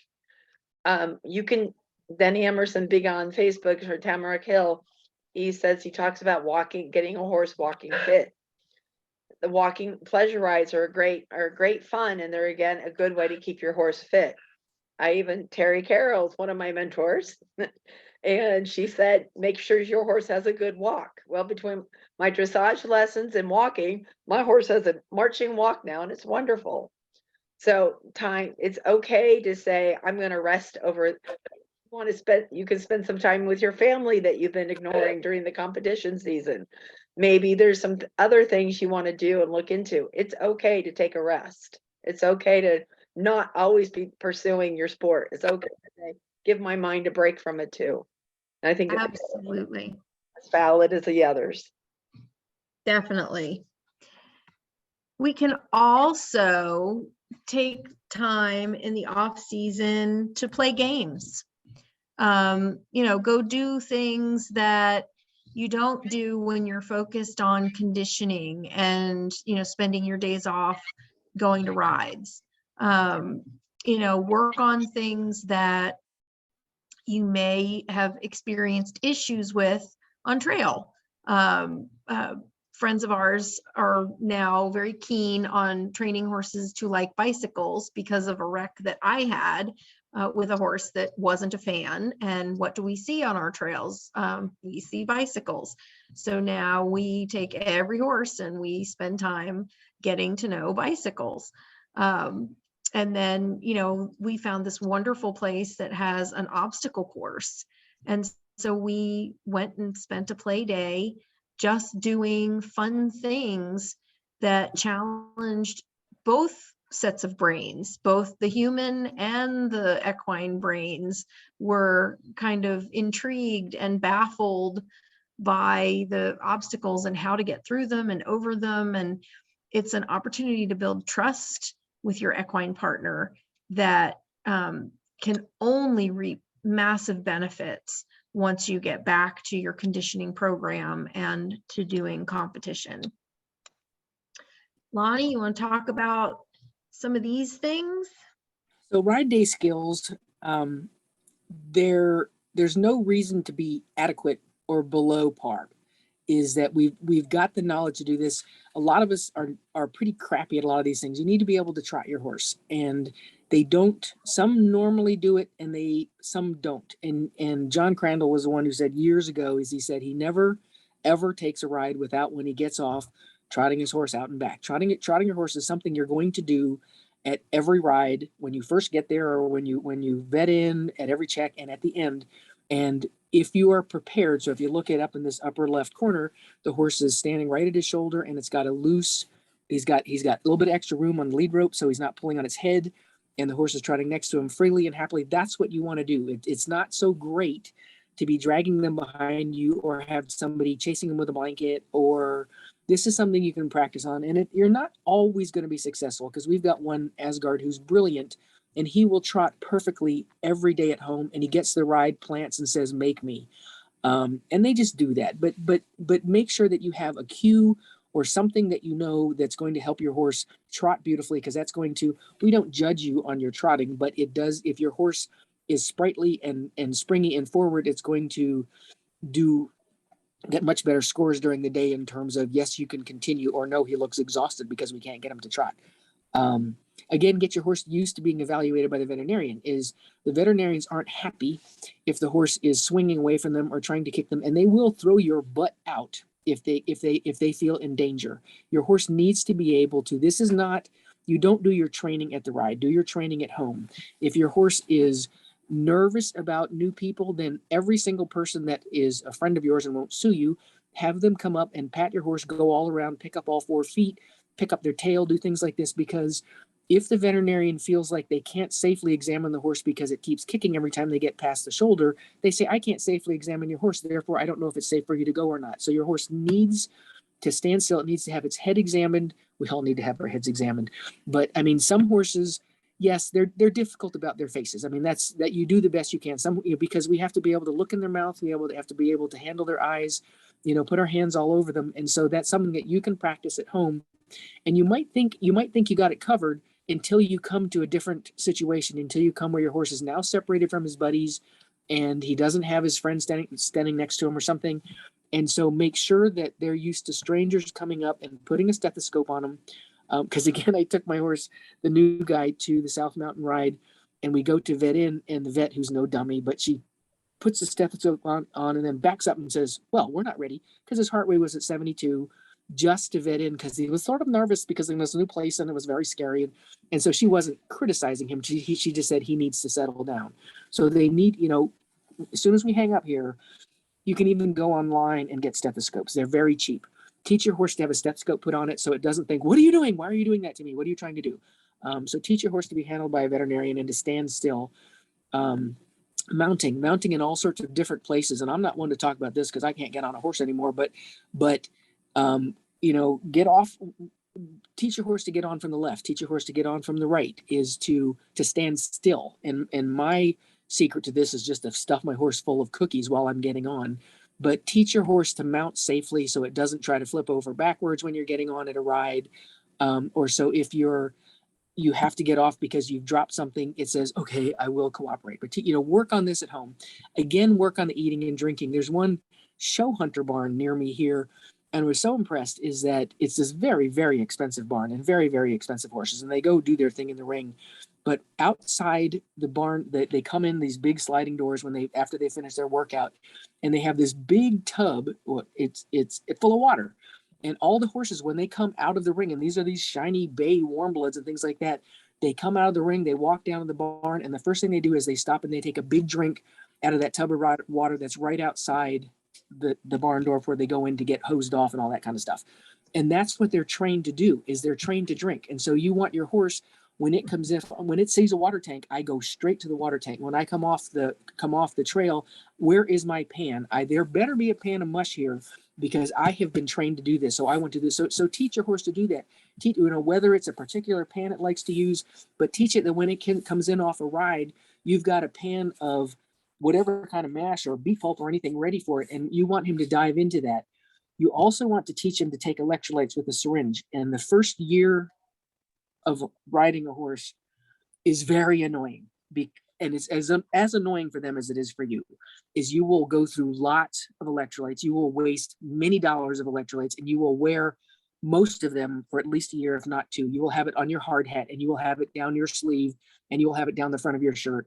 But teach your horse, and it's just miserable. I mean, getting a big load of salt in your mouth is not fun, but they need to learn that I won't die, just put up with it, just deal with this. And so, especially with young horses, when you first start approaching them with a syringe of electrolytes, and of course, we all know that you're supposed to teach them to do it with applesauce, and teach them that, because number one, you're poking something at their face, you're stabbing them in the mouth, and they're like, whoa, this is not part of my training program.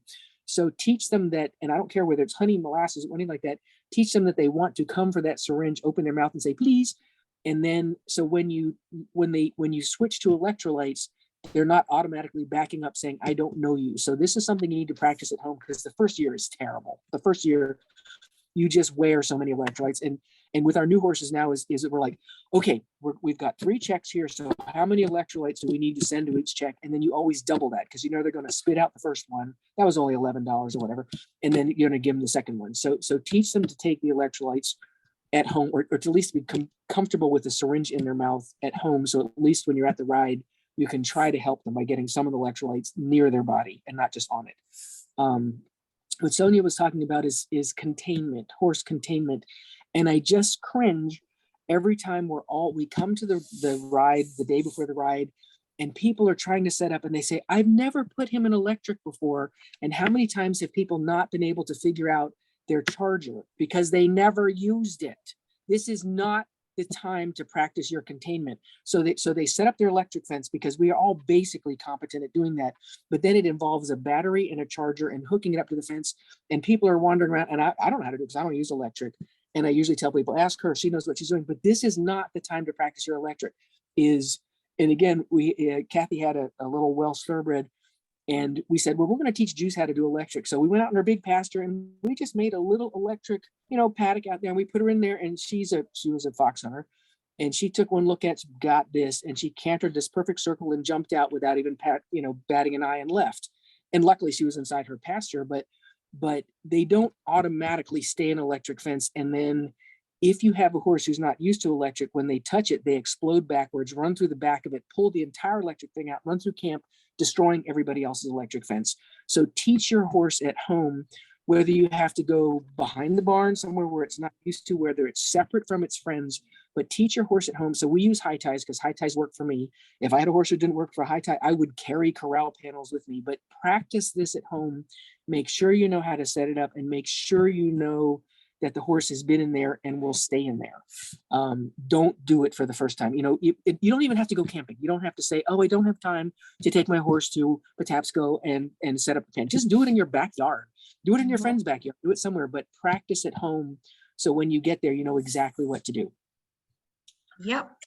All true stories. On the electrolyte note, Lonnie, one of the best tips I ever got listening to you was using the peanut butter powder to make the electrolytes into a paste. And I happen to have a horse who is pretty much like a circus elephant and loves peanuts anyway.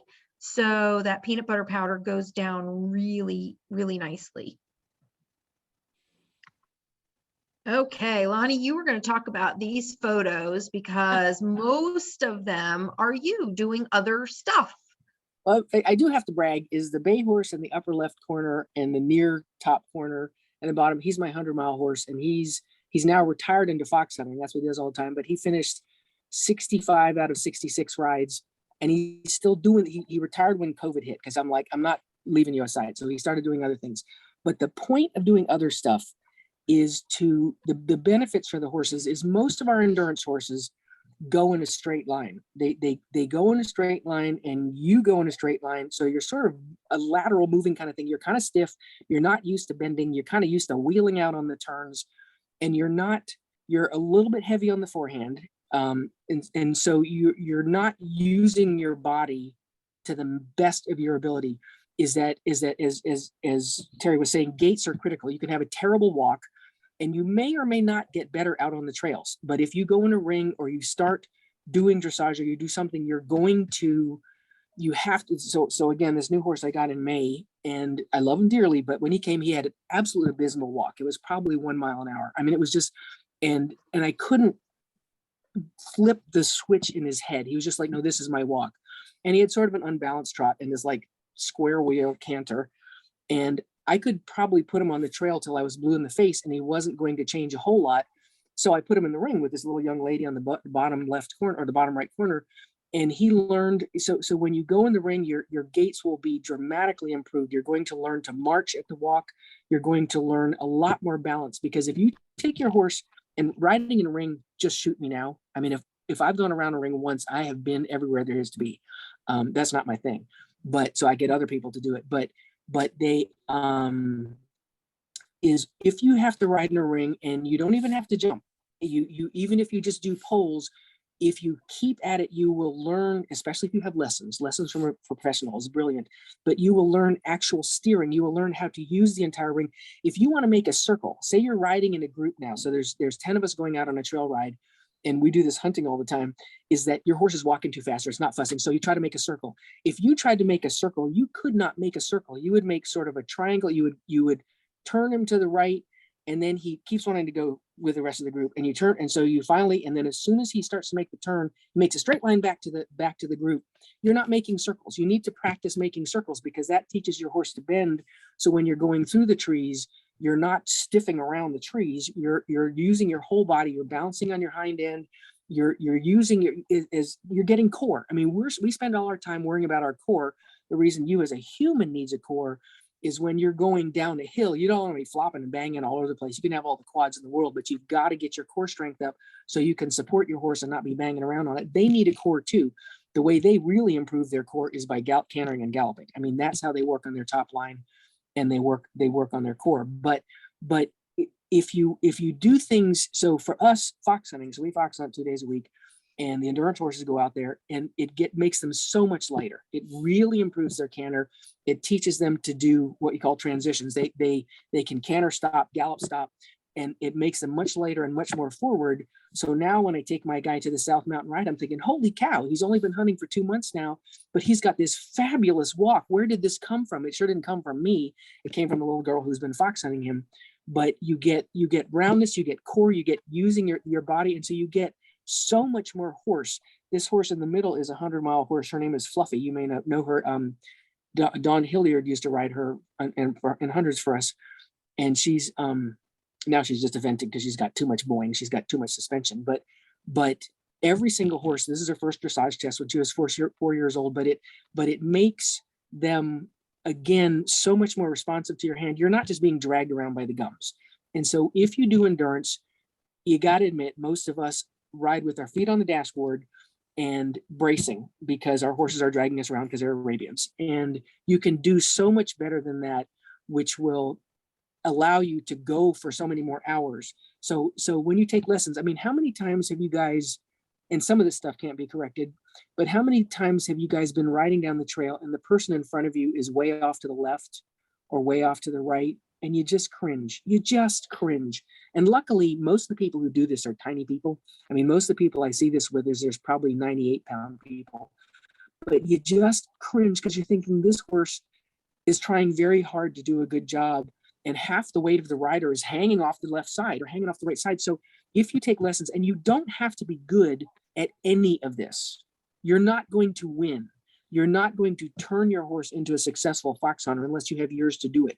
You're not going to turn them into, but it's the journey of getting there. It's the journey of saying, I am taking lessons. I took 3 lessons. Now my horse steers better.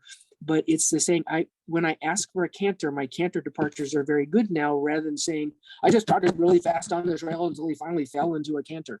Is they use their bodies so much better, but you don't have to be good at it. And it takes a long time. So just say, this is my journey, and I shall cheer when I get a march instead of a shuffle. I shall cheer when I get a left lead canter instead of a whatever I hope to get. But so that's the whole point in things other than endurance, is you're learning a lot more balance and flexibility, but they're learning how to use their whole body instead of just going down the trail in a straight line. Your gaits are so much better, and their strength is so much better, and they're so much more fun to ride. They're so much more fun to ride. It's, because this secondary things is not what you're going to be good at. It's going to help your endurance be so much better. Yeah, you're talking about being a whole athlete. It's the track star that also spends a day doing stretching, who also spends a day doing weightlifting to get to be a well-rounded athlete. One of the pictures on this slide, Diane Connolly was sharing her horse with a hippotherapy program. That's about the best brain work you're ever going to get, because your horse changes their whole persona when they deal with people of differing abilities. We have found that to be particularly beneficial with our animals as well. I am a big proponent of sharing my beasties with young people. I spend a lot of time, all of the horses that we've had in our program, we've started them as young animals. So they came pretty dorky, doing stupid stuff, acting out. And I've spent all kinds of time bossing them around and telling them what to do and how to do it. And then they reach a point where they know their job. So releasing them to the hands of someone who is younger and more green than they are gives them an opportunity to showcase all of the things that you've spent all this time browbeating them about. They then get to be the boss and to show a little one how to do it, and give them the joy of trying out the different sports that we have introduced them to. So I have found that to be a huge benefit, because then the horse comes back and they sort of do that, see, I did know what I was doing. And it just gives me, great joy to see them blossom and get the confidence of sharing what they know. So that's been a big benefit to me. It also then guarantees that you have crew when the time comes, because you're, then having that youngster come and help you when you're competing. So that's been a really good one for us. I believe that is our last slide.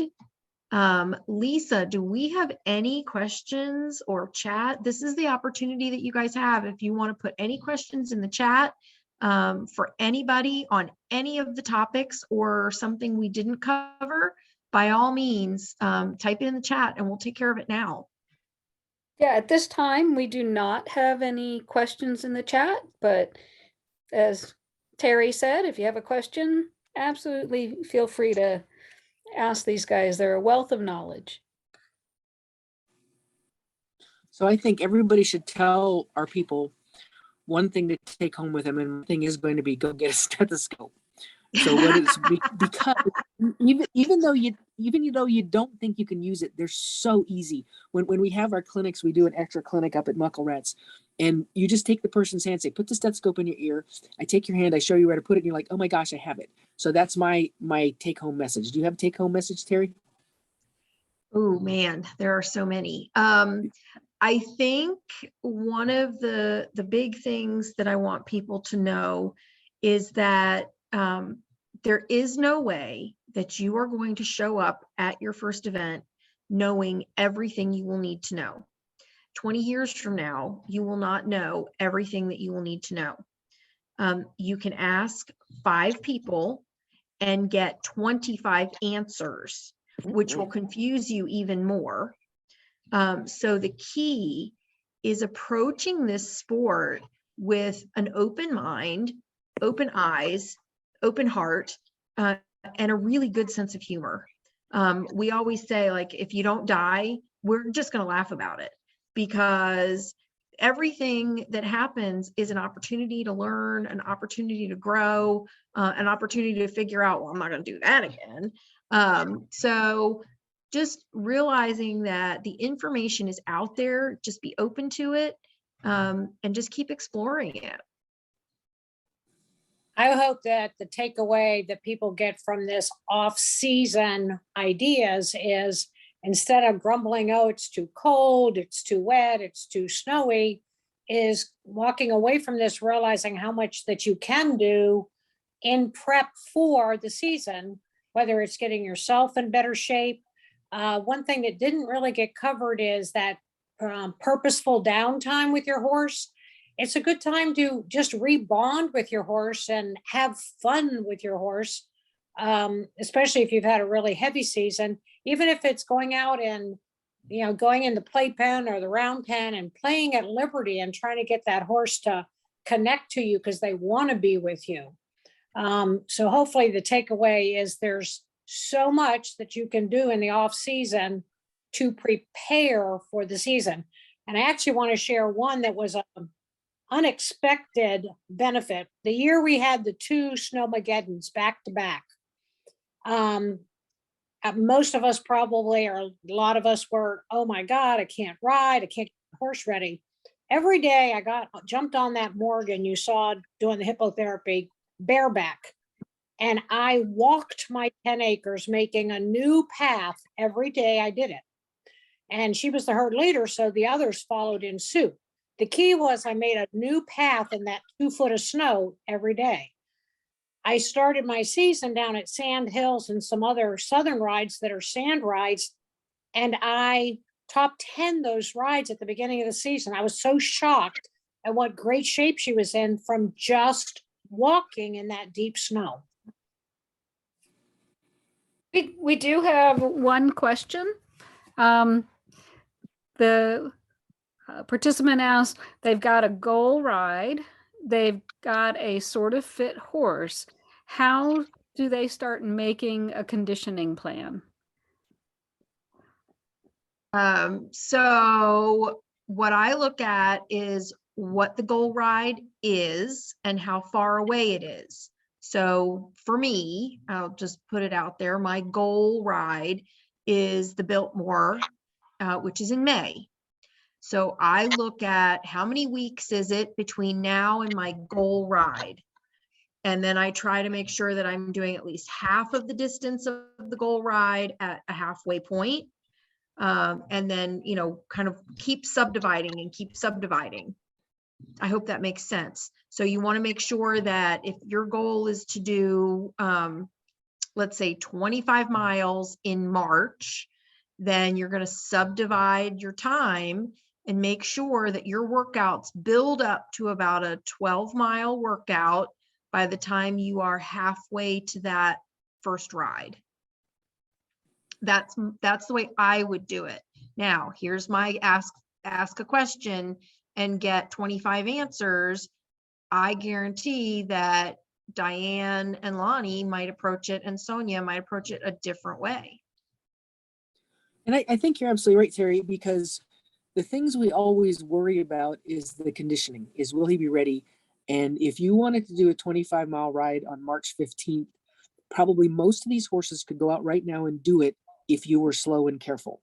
So the reason you're not going to be slow and careful is because your horse is dragging you around by the gums, or because you think that going fast is the key. Because most of us, when we start in the spring, we go slowly and use it as a training ride. So if I were to say I want to do the Biltmore 100 in 4 months or whatever it is, like you say, I would want to do a 50 at the end of February or the middle of March, and I would want to do it in a slow time. I would want to finish, either towards the back, because the whole point is not that ride, it's my goal ride.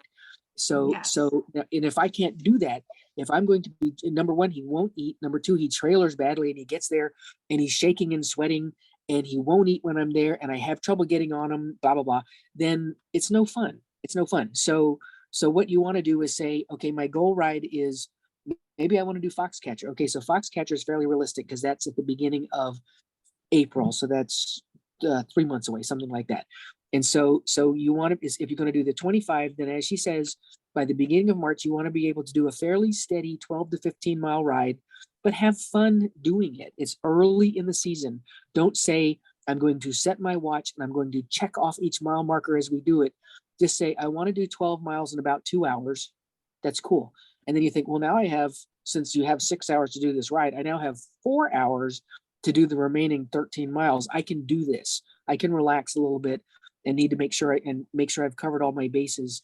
So, and most of us, like Terry was saying, we probably don't ride the full distance of the ride. Like if you're going to do 100, you don't do 100 to train for it. You maybe Yeah. do a 50 or a 60. If you're going to do a 25, if you can ride 15 miles in a decent amount of time, in 2 to 3 hours, you are more than ready for a 25-mile ride. You don't have to train any more than that.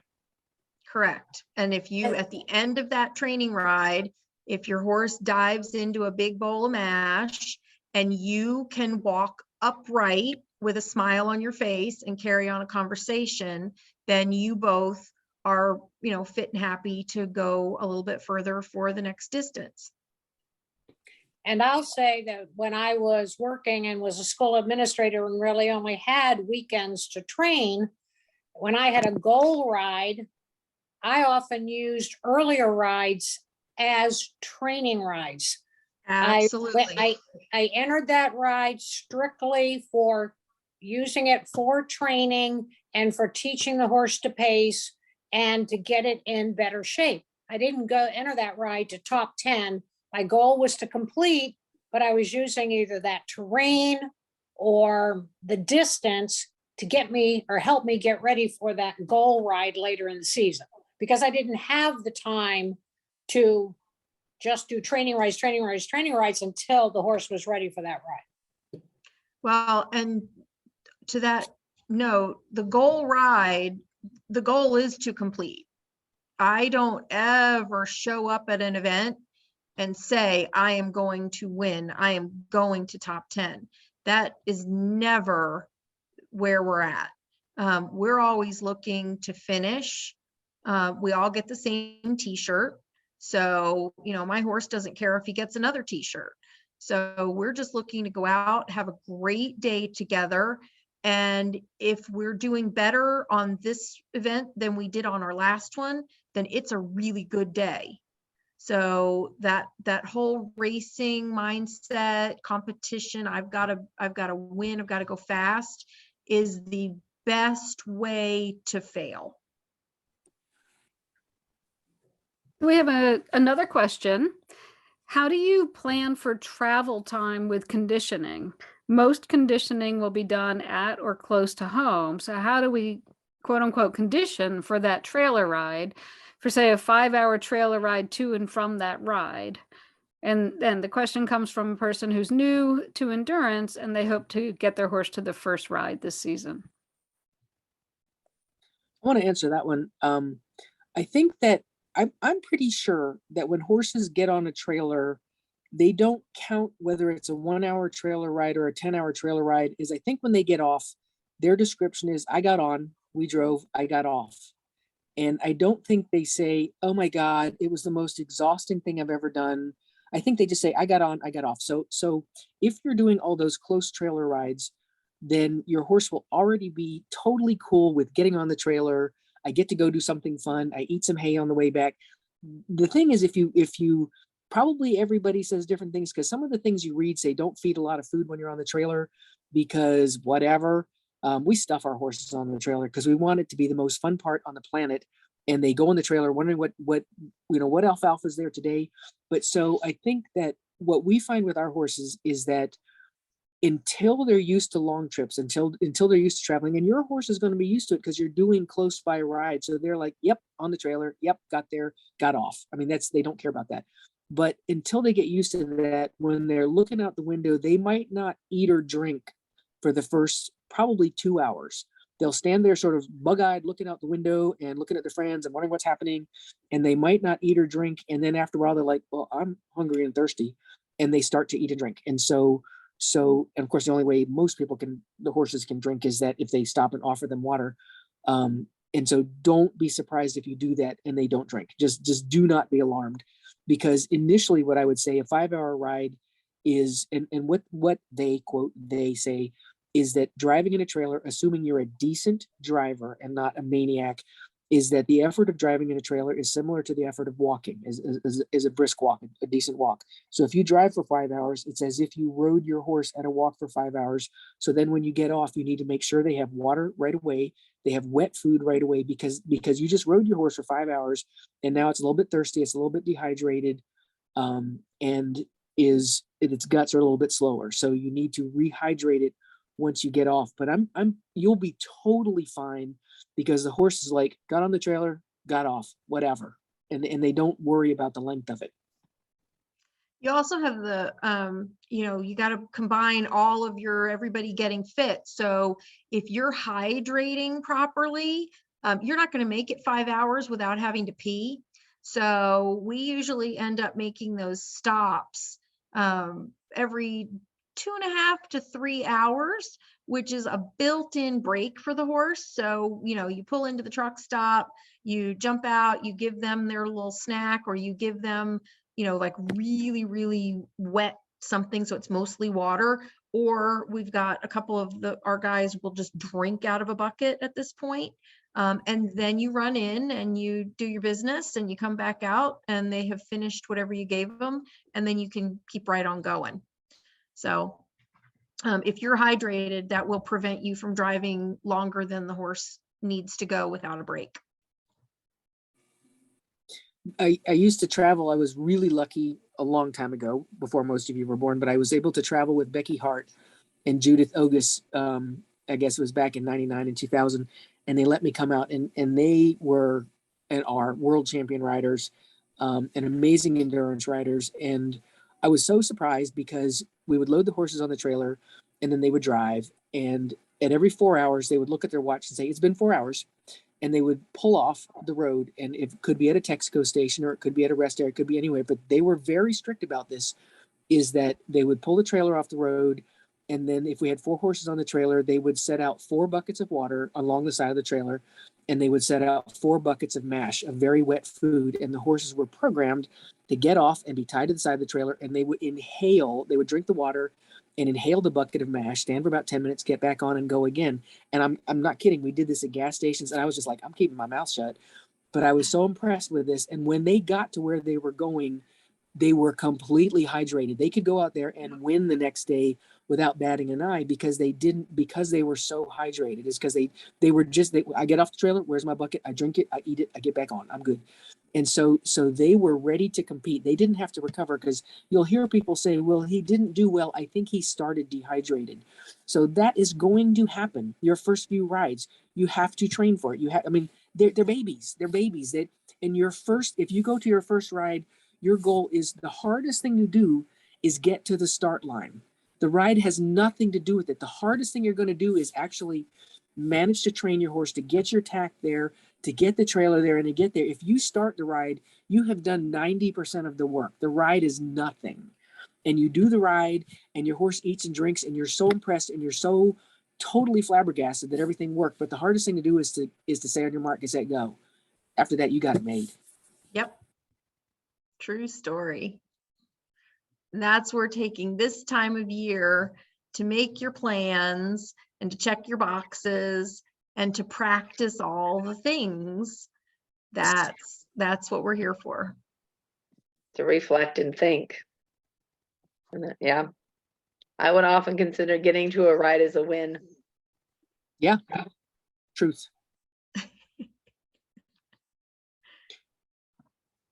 Absolutely. If we do not have any more questions, There are email addresses in our bios. If anyone has any questions, by all means, reach out. Obviously, you know, we're here, we're putting ourselves out there as resources for you all. We are more than happy to answer questions. You know, I'm looking forward to meeting some of you at the events that are coming up.